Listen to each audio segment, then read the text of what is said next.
সাল 1999 মে মাসে নিয়ন্ত্রণ রেখা পেরিয়ে মুস্কো, দ্রাস, কাকসার এবং বাটালিক সেক্টর, কার্গিল সেক্টরে ঢুকে পড়েছিল পাক হানাদারেরা।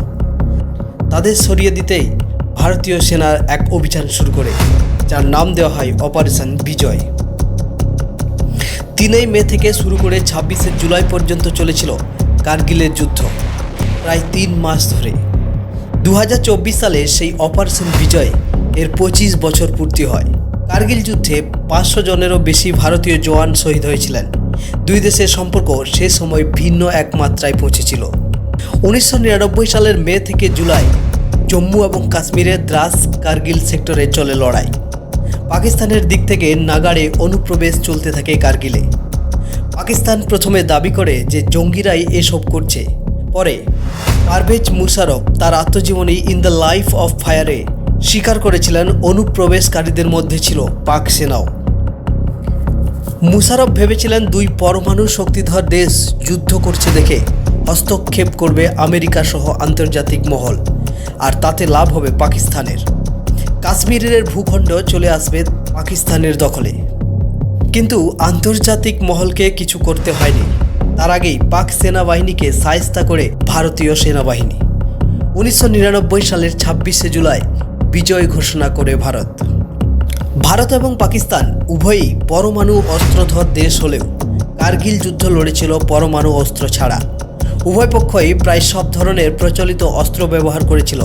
এই যুদ্ধে ভারত বিমান বাহিনীও মোতায়েন করেছিল, কিন্তু পাকিস্তান সেই যুদ্ধে বিমান বাহিনী মোতায়েন করতে পারেনি, কারণ প্রাথমিকভাবে ইসলামাবাদ কার্গিল যুদ্ধে তাদের কোনো ভূমিকা থাকার কথা অস্বীকার করেছিল। পাকিস্তানের দাবি ছিল জঙ্গি সংগঠন মুজাহিদিনের তরফে হামলা চালানো হচ্ছে। তবে পরে তৎকালীন প্রধানমন্ত্রী নওয়াজ শরীফ এবং সেনাপ্রধান মুশারফের বিবৃতিতে পাকিস্তানের আধা সামরিক বাহিনীর সরাসরি জড়িত থাকার বিষয়টি নিশ্চিত হয়। কার্গিল যুদ্ধের সময় ভারত এবং পাকিস্তান উভয় পক্ষের কাছেই পরমাণু অস্ত্র ছিল, কিন্তু কার্গিল যুদ্ধে কেউ পারমাণবিক শক্তি প্রদর্শন করেনি।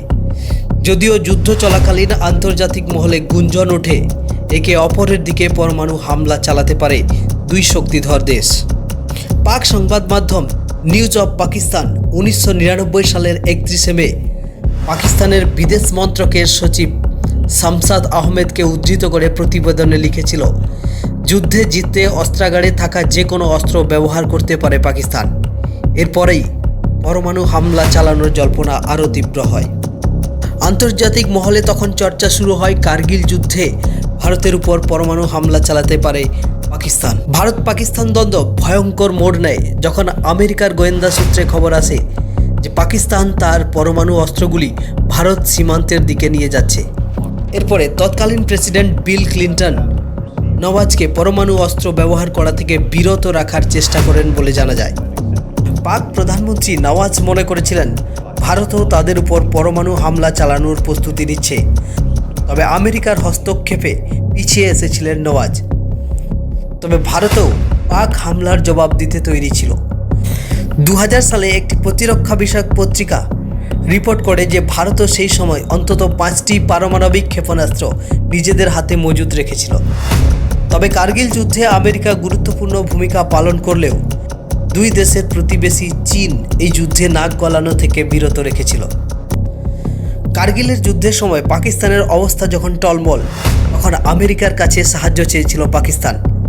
তৎকালীন আমেরিকার প্রেসিডেন্ট ক্লিন্টনের সহযোগী ব্রুস রিডেলের দাবি, বৃহত্তর সংঘাত এড়াতে পাকিস্তানকে সাহায্য করতে রাজি হয়নি আমেরিকা। আমেরিকার দাবি ছিল ভারত থেকে পাকিস্তান সৈন্য প্রত্যাহার না করলে তারা কোনোভাবে সাহায্য করবে না। 1999 সালের 4 জুলাই ওয়াশিংটন চুক্তি স্বাক্ষরিত হয়েছিল আমেরিকা এবং পাকিস্তানের মধ্যে। পাকিস্তান সৈন্য প্রত্যাহার করতে রাজি হওয়ায় ধীরে ধীরে বেশিরভাগ জায়গায় কার্গিল যুদ্ধ থেমে যায়, যদিও কিছু পাক সেনা লড়াই চালিয়ে যেতে চেয়েছিলেন। জুলাইয়ের শেষ সপ্তাহে ভারত বিমান বাহিনী নিয়ে আক্রমণ শুরু করে 26 জুলাই দ্রাস এলাকা থেকে পিছু হাঁটে পাকিস্তানি বাহিনী এবং ওই 26 জুলাইকে ভারত বিজয় দিবস হিসাবে ঘোষণা করে।